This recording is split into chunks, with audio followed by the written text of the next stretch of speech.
Good morning, good morning, good morning. I'm just checking something. I'm just okay. So good news. I'll report that in a second. I'll report the good news in a second. Hey, welcome to Get Rich 101. I'm your host. I'm Sekou Writes. I am the author of this book. Here it is. Hack Your Pain Now. Hack Your Pain Now. And I am a survivor. I am a survivor. I had my stroke on, grab my piece of paper from mom, on July 14th, 2022. And since then I've been fighting. I've been fighting because I had a hemorrhagic stroke. You haven't heard of it because it's very rare, but it's the type of stroke that only leaves 13% of people alive. 13%. And that's just talking about leaving people alive, period. Just period. Like, even with all the ailments. So I survived a hemorrhagic stroke, and I'm keeping to the path of doing. And so I say on that note, but I just want to say that my mom and I went out to eat with a cousin yesterday, and my mom and my cousin, were talking to me about how well I'm doing. And it's so funny because it feels so opposite for me. It feels opposite for me in that it feels like I am chasing the accoutrements. I think so. I'm chasing the ball of things further south. But meanwhile, people are reporting that I'm doing better. But I feel like I'm going down. Everyone is reporting me going up. And so it's this weird feeling. There is this weird feeling inside me that my brain has not yet figured out how to shoot this part of me across the wilds of my thought process,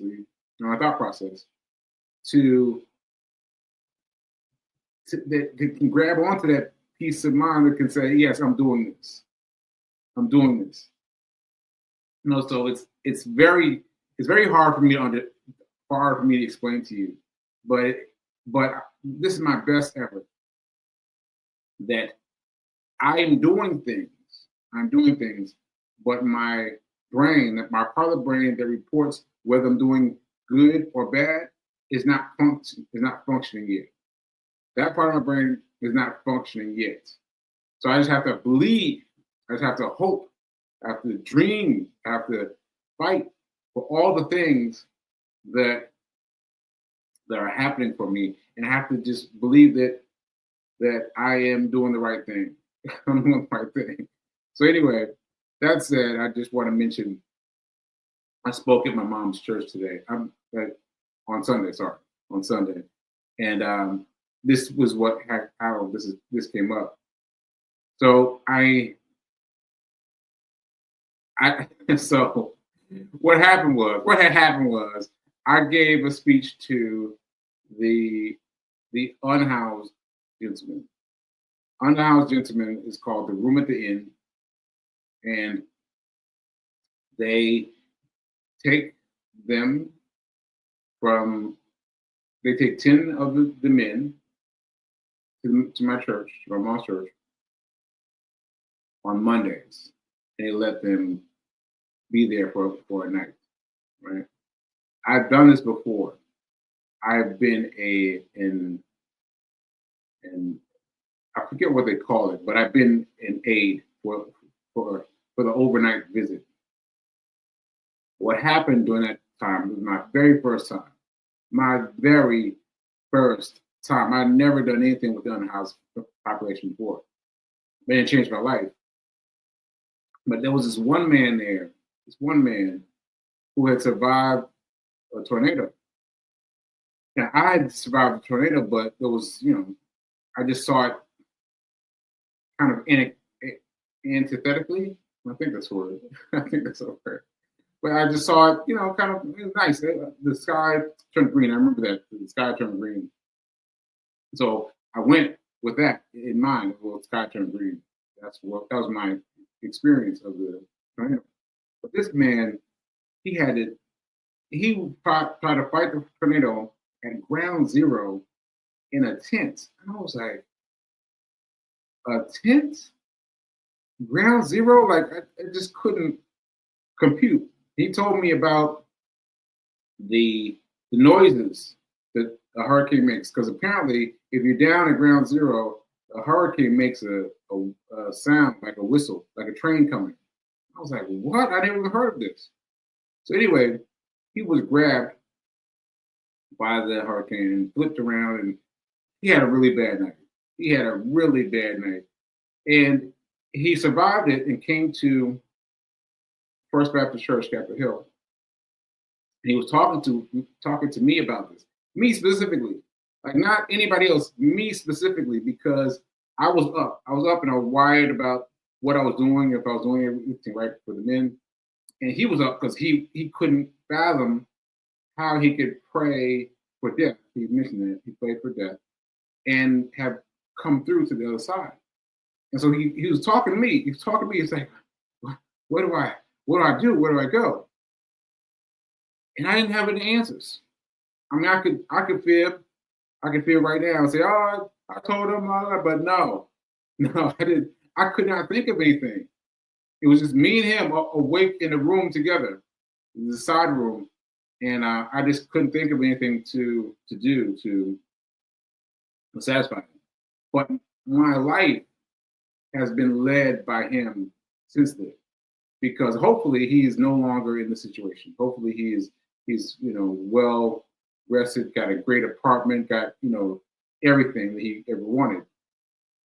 But what I want to do is give back to that community, and I want to give that back to that community by talking about money. Yeah, talking about money. Right? I know that sounds weird, but yeah. So I went back this past Monday. I went back to the room at the inn at my mom's church, First Baptist Church, and I spoke to them.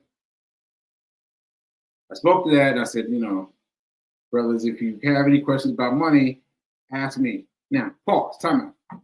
Now, the reason I asked them to ask me about money is because this is what happened to me as a result of my stroke. As a result of my stroke, July 14, 2022, I had to slowly become aware of the fact that I didn't have any benefits. I did not have any benefits, right? And the bills kept coming. And I mean, bills and bills and bills and bills and bills. Something for a stroke, especially a hemorrhagic stroke, the bills are serious, right? So I had to rethink money. Ultimately, I thought about it. I figured I had to rethink money. And I've been rethinking money. And I was here in my mom's house, and I was talking about money, well, as much as I could talk. I was talking about money, and my mom was like, wow, this is great that you're getting this information. You need to teach it to some people. And I was like, I don't know. I don't know. But she insisted. I was like, all right. So that's why I have this show. Right. So anyway, I opened the floor to the men, and they had some great things. There was one guy, I told you all this. I told you this before, but just to re-emphasize, there's this one guy who I gave my attention to, and he really got it. And just to know that I was considered a miracle. He called me that. He said, "Hey man, you are a miracle." So that really fed me, and it helped me in thinking about the guy who I first met at the first time I went to the room then, and how I didn't have any information for him then, but I got information for him now. I got information from him now. So hopefully he's on his way. But if he's out there, just know that there's money. There's money to be had. There's money to be had. So anyway, all that said, I did that on Monday, and then I ran into some people, some church members, and they said, well, you know, they responded to me with peace, with love, with understanding, and I didn't realize that so many people felt that way about me still, because as I mentioned, it was July 14, 2022, so it's been a little bit of time. So people were really praying over me, and so I sent an email to my mom's pastor. Said, "Hey, could you read this?" The church. He said, "Yeah, that's fine. I'll read it." And then at church, he didn't read it. He called me up. I was like, "Oh, oh man!" So I was scrambling. I was like, so my mom assures me. She assures me that I did well. I did not know what I said. I was like, this is how I felt. I felt like I was like, that's how I felt. That's how I feel when I'm speaking, except in small spurts of time. Anything longer than a few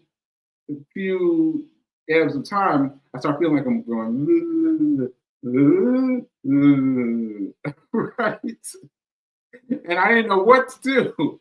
I just said something, and then I said Ashe. That's how I know that I'm finished. I said Ashe, and some people said some nice things. Some people came up to me after the church and said some nice things. So I knew that I connected, but I couldn't.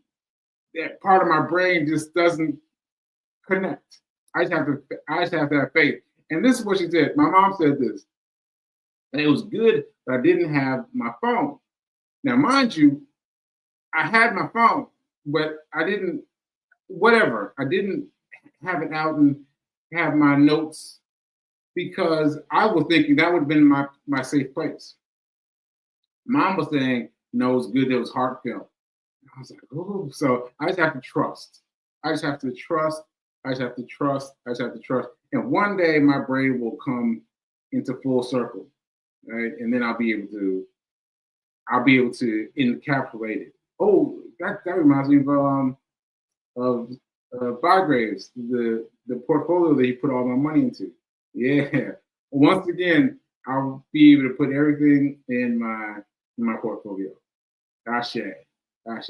So anyway, that's what happened.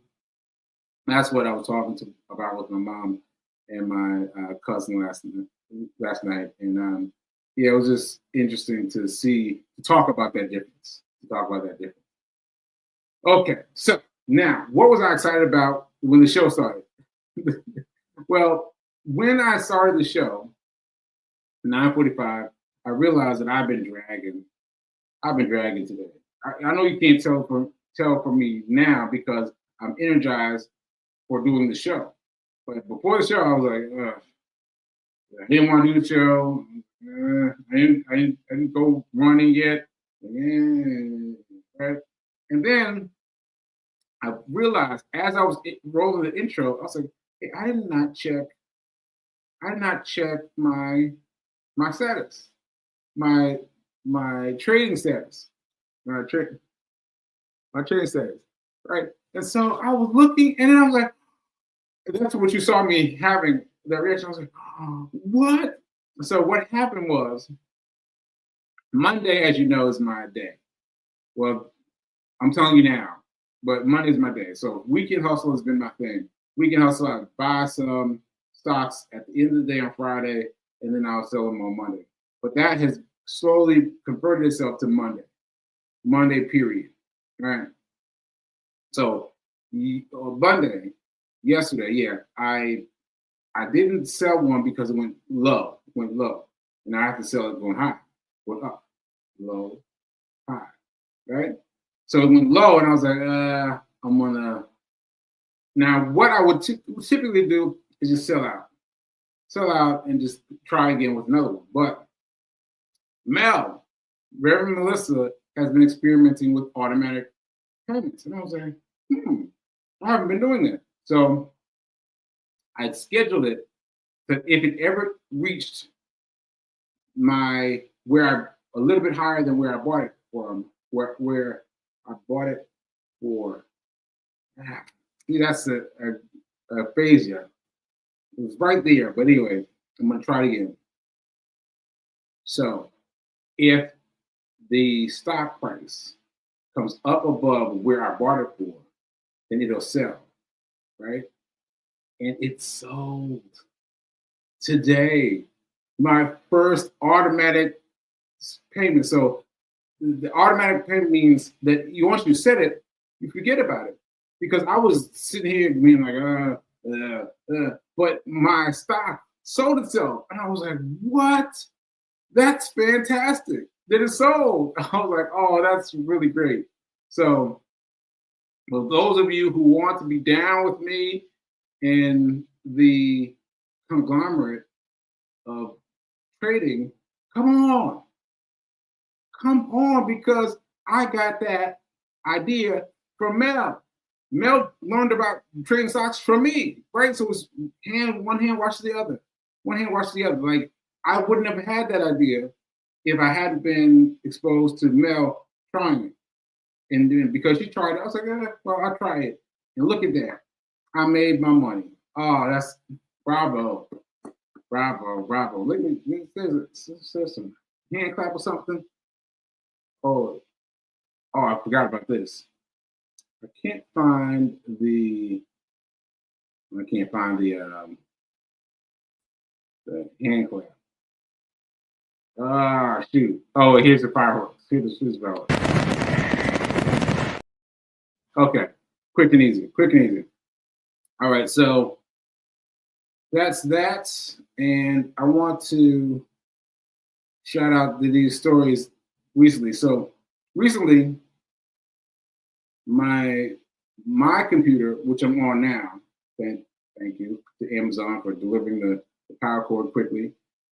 I was on my mom's computer, and on my mom's computer, I found all these lovely pictures of me. So I just want to share some of these. Look at this. Look at this. Can you see me? Can you see me? I was like, what is this? What is this? And so I looked at it for a long hard and realized that this is New Orleans. This New Orleans is Dookie Chase, and the woman who runs a restaurant called something like that. But it's a Black-owned restaurant and goes down for many stories, many generations. And I was talking to her. I was really interested in her story, and I think that's a great photo of me. So let me put that up one more time. Yeah, that was cool. That was cool, right? All right. And then also, I showed you this one. I was at the Cadillac Museum. There was a Cadillac. I did zoom in. There was a Cadillac. So some Cadillac party of some kind. And I was rolling Cadillac. And then I found this. This is also on my mom's computer. Look at this. Me driving a Rolls Royce. A Rolls Royce. Yeah, I drove this Rolls Royce. I think I was in California. I was test driving the Rolls Royce. It was an amazing car. I took it through In-N-Out. In-N-Out is like the fast food place where everything is drive through. And I was like, what? All these people were running. I was like, what? All these people were running out to see me in this car. It was so fun. All right, so that's that. And then here's this. Here's me. This is my favorite childhood photo. This is my dad and mom put a lobster on my tray. And I was trying to get away from it. I was trying to back away from it. And so, this was so funny. This reminds me of my dad talking about me eating his lobster. So he would take me out the lobster often, and he would order lobster, and I would order something like hamburger or French fries, something like that. And then one day I was like, let me try some lobster. And I tried some lobster, and I ate it all. I ate it all like unprepared. That was like, ate all his lobster. He had to order another lobster to keep up with mine because I ate all his lobster. I ate all of it. So yeah, anyway, that's a funny story. Funny story. Let me put it up one more time. Look at that. Look at that. Oh, that's funny. That's funny. All right, folks. Oh, I share. So I'm feeling very good right now. I got to give it up to me taking the leap through the show because I'm telling you, I was feeling good, but I've done it and I feel good. So let me check my comments, and then I want to show something. I'm going to show another Instagram video and comment about it. Okay, BK, that's a beautiful photo of me. I think that's the one you talk about. You talk about the one where I'm talking to the woman, Dookie Chase. I think so. Yeah, I was like really in the zone, and I didn't know that somebody was taking a picture. I know someone was taking a picture. Like there was a photographer for that trip. Oh yeah, this was a press trip. This was a press trip. I think it might have been Cadillac. Maybe it was Cadillac. But anyway, we're all there. We were there to experience life after the storm. Life after the storm in New Orleans. And we went to all these places. They put us on a bus and they took us to all these places and for us to experience them and their culture and what they experienced. And so yeah, that was something I don't think I remember if I hadn't caught that photo. You know, but now that I have it, it's bring back all these memories. Yeah, so that was fun. Okay. Yeah, beautiful Range Rover. Beautiful Range Rover. Well, Rolls Royce. Beautiful Rolls Royce. Yes, beautiful Rolls Royce. Let's see. I was just looking at this photo. Your album. You talk about my lobster photo. Lobster photos, hands down, is my number one photo. My number one photo, and because obviously I don't remember it, but linking the stories together gives me so much joy. Anyway, yes, and now I love lobster. And from that day on, like I don't even remember that story that I told you about me eating my dad's lobster, but I remember loving lobster. Like lobster is my favorite food. You know, lobster roll. Oh, lobster roll. Oh man. And so it all goes back to that one time. I was like, "What is this? What is this? What is this?" It was too funny. All right. So let me move on. Let's see. Wait a minute. Let me see if I can get this. If stock price goes up above where I purchased it, because automatic payments, the stock is sold itself. Sounds good. I want to learn more. I'm investing in Bitcoin, but don't understand. Oh, okay. You reminded me that I have not said much about Bitcoin. Okay. Let me say this. I am selling my Bitcoin. So Bitcoin was way up high. And what I remember from the last time that Bitcoin was way up high, this was years ago, before the pandemic, was that everyone got in on it. And when everyone got in on it, it crashed, right? And now I'm remembering what people told me. People told me is that when the world's view is focused on something, the people with smart money have already moved on. You feel me? The people with the smart money have already moved on, separate from the gaze of the public, right? So the public's looking over here, the smart money's over here. Smart money is over here, right? Just think of it that way with me. If you're looking at everything, everybody's talking about it, everybody's just right there, the smart money is moving. Smart money is moving. I did not follow that advice the first time, but I'm following that advice this time. I'm following the advice this time. So I'm moving, I'm selling. I'm selling all my Bitcoin. And I told you I was going to keep on taking it out. And I did that, but now I'm trying to get everything out. I'm leaving like maybe $100, maybe $100 or something like that in Bitcoin, but everything else I'm taking out, so that it can be for my benefit. It can be for my benefit. All right. So yeah, that's what I have to say about Bitcoin. So don't worry about whether you can understand it or not. You got to understand that that smart money moves fast. Smart money moves fast. It moves faster than an average person. And once we're all focused on this, that smart money goes away. Smart money goes away. So I learned that lesson last time. Learn it with me this time. Move your money. Move your money. Ashe. All right, so let me show this video really quick. All right, this is very interesting. I've been checking my interesting things on Instagram. I don't know this man, but he came up with the secret rich people know, and I thought this was good. This was good. So let me get this going. Way in which you become truly rich.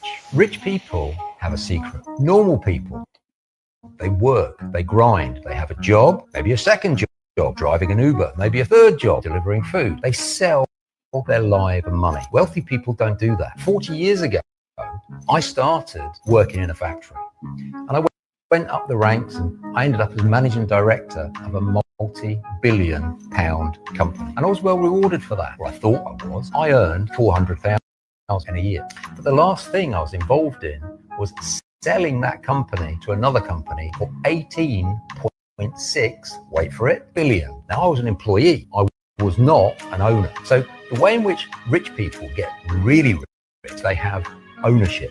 They focus on owning things. So for the last 20 years, since I learned that lesson, I have become rich. And I have become rich by owning things. If you focus on owning assets, not on selling your life for money, in a quiet way, you just start to buy houses, buy stocks and shares, start your own company. This is the way in which you become truly rich, not by doing overtime, a second or a third job. This is the way. Okay, so I just wanted to share that with you. And there's too much to say there, but when we buy stocks, they are small things, and they're kind of ephemeral. They're off in the distance somewhere, right? And they don't feel real. But this millionaire, just talked about buying stocks, and they're the smallest, easiest thing we can get. Things you can get immediately, right? And that is the first bit of ownership we need to own. It's the first bit of ownership we need to own, and we need to respect it, and then we can move on to other forms of assets that he's talking about. But the first one is stocks. You got to treat it well. You got to do it. Like, he was making $400,000 a year and wasn't doing anything because he didn't get any piece of the $18 million, right? And so he had to take a step back and say, wait a minute now, hold up now. He had to think about it. So we have to think about it too. We've got to concentrate on the stock market. It's the easiest thing to buy. It's the easiest thing to buy. You just have to treat it with respect. You have to treat it with respect. All right. Okay, folks. that's it for me today. That's it for me today. Thank you. I give thanks for me showing up today. I give thanks for me showing up today. I did not want to show up today. I did not want to show up today. So now is better than perfect. Now is better than perfect. Ashe, ashe, ashe. And I'll see you soon. All right.